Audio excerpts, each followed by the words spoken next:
हबीब अजमी एक बुजुर्ग थे, उनके पास एक शख्स अक्सर आता था, बड़ा मालदार था, एक ही बेटी थी, वो भी टांगों से माजूर थी।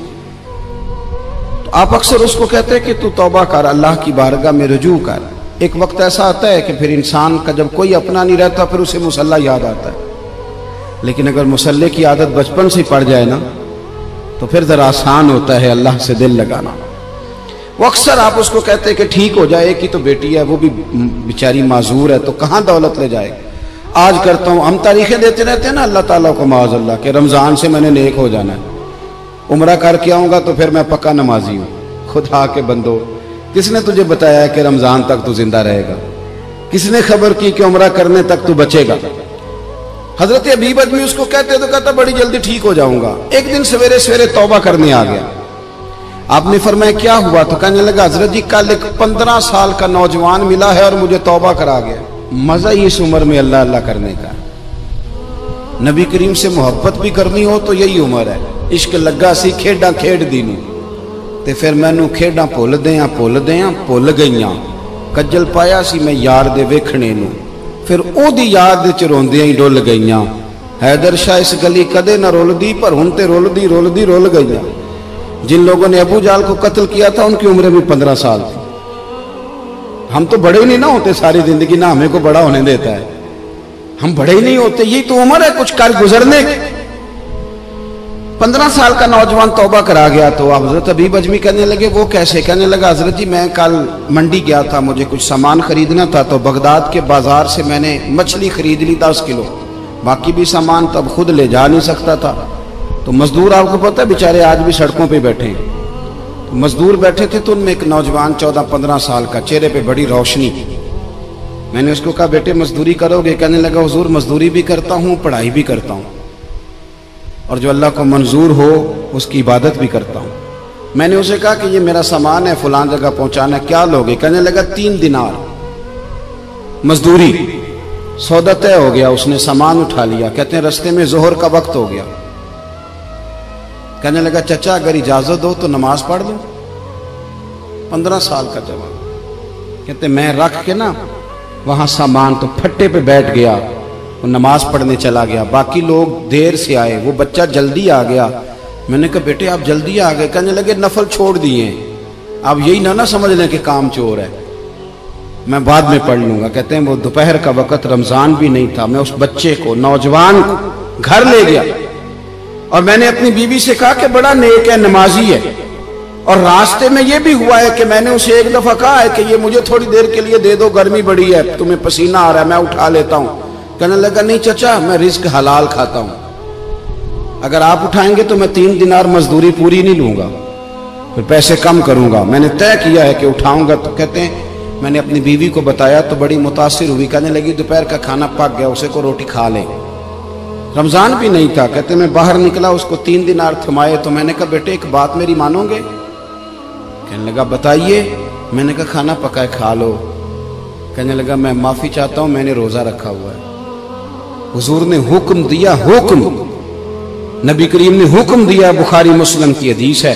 फरमाया नौजवानों अगर तुम्हारे पास ताकत है तो निकाह कर लो वरना रोजे रखो। हुक्म दिया, या निकाह और या रोजे, ये सरकार का हुक्म है। भाई नफली रोजा नफ्स की कुव्वतों को कुचलता है, इंसान में नौरानियत और रूहानियत लाता है। कहते वो कहने लगा मैंने रोजा रखा है। मैं और मुतासिर हो गया। मैंने कहा आप क्या करोगे? कहीं और जाना है? कहने लगा नहीं, मैं जिस दिन 3 दिनार कमा लेता हूं फिर मैं मजीद लालच नहीं करता, बाकी वक्त या कुरान मजीद पढ़ता रहता हूं या नबी पाक पे दुरूद शरीफ पढ़ता रहता हूं। आप बताएं? तो मैंने कहा कि इफ्तार मेरे साथ कर लो। कहते हैं मैं उसे मस्जिद छोड़ आया और खुद मैं लौट आया। इफ्तार के बाद मैं उसे लाया, खाना खिलाया, इशा पढ़ी। उसका घर दूर था, मैंने ड्राइंग रूम खोल दिया, बैठक खोल दी, वहीं वो सो गया। मेरी 20 साल की माजूर बच्ची कभी चल नहीं सकती थी, कोई तबीब कोई हकीम मैंने छोड़ा नहीं था इसको दिखाया न हो। एक ही बेटी, वो भी माजूर पैदाइशी। उसके कमरे में गए, मियाँ बीवी उसे खाना खिला और बताया बेटे एक नौजवान है, बड़ा नेक है हमारे घर में आज, बड़ा परहेजगार। पता है हुजूर ने क्या फरमाया? नबी करीम फरमाते हैं जब नौजवान उठ के तहज्जुद पढ़ता है ना नौजवान, तो अल्लाह फरिश्तों के सामने उस नौजवान पर फख्र फरमाता है। اللہ فخر کرتا ہے کہ عمر دیکھو اور دیکھو یہ میری بارگاہ. اللہ فخر کرتا ہے, اللہ یعنی خدا خود میر مجلس بود, اللہ فخر کرتا ہے. اب سوچیں, تو ہم نے اپنی بیٹی کو بتایا کہ نوجوان اور بڑا نیک ہے, تو کہتے ہیں وہ کھانا کھلا کے ہم واپس آ گئے. آدھی رات کا وقت ہوا تو دروازے پہ دستک ہوئی. بچی اپنے کمرے میں سو رہی تھی, ہم اپنے کمرے میں, وہ بیٹھک میں. گھبرا کے اٹھے کہ اس وقت کون ہے دروازے پہ؟ تو بیٹی کہنے لگی ابا دروازہ تو کھولنا. کہتے ہیں دروازہ کھولا تو 20 سال ہو گئے تھے بیٹی کو, کبھی اس نے چل کے نہیں دکھایا تھا, کبھی دوڑ کے ادھر جاتی, کبھی ادھر آتی. کہتی الحمدللہ اللہ نے میری ٹانگیں ٹھیک کر دی. ہم دونوں رونے لگے, اے اللہ تو کتنا کریم ہے, کیسے ہوا بیٹے سارا کچھ؟ بیٹی کہنے لگی ابا آپ نے کہا تھا نا کہ نیک نوجوان آیا ہے, تو میرے دل میں خیال آیا اللہ اگر واقعی نیک ہے تو اس کے صدقے مجھے شفا ہی دے دے. یا ایھا الذین آمنوا اتقوا اللہ وابتغوا الیہ الوسیلہ. تو کہنے لگی ابھی میری دعا بھی پوری نہیں ہوئی تو رب کریم نے فضل کیا ہے اور مجھے شفا عطا کر دی.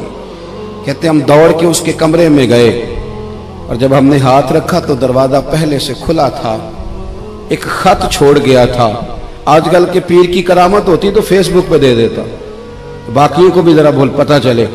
کہتے ہیں وہ خط چھوڑ گیا اپنے بستر پہ کہ اگر تم لوگوں کو مجھ سے محبت ہو گئی ہے تو میرے پیچھے نہ دوڑنا, اس رب کی بارگاہ میں جھکنا جس رب نے میرے اوپر بھی فضل فرمایا ہے اور آپ پر بھی کرم فرمایا. میرے نوجوان دوستو, یہ جو بچپنا ہمیں لوگ کہتے ہیں نا ابھی بچے ہو, ابھی جب آپ بالغ ہو گئے تو نماز فرض ہو گئی, سچ بولنا ضروری ہو گیا, رزق حلال کھانا ضروری ہو گیا, شریعت ساری کی ساری لاگو ہو گئی. ایک تو درگزر سے کام لیں, دوسرا اپنی زندگی کے اندر خواہشات کو چھوڑیں. سادہ کھانا تو ویسے ہی انسان کو تندرست رکھتا ہے. یہ جو چکر ہم نے ڈالا ہوا ہے نا مرضیاں کرنے کا, اب موٹر سائیکل بالکل اچھی بھلی ہوتی ہے پر سفارش یہ ہے کہ ماڈل پرانا ہو گیا ہے, تو یہ تو کمزور لوگوں کی علامت ہے.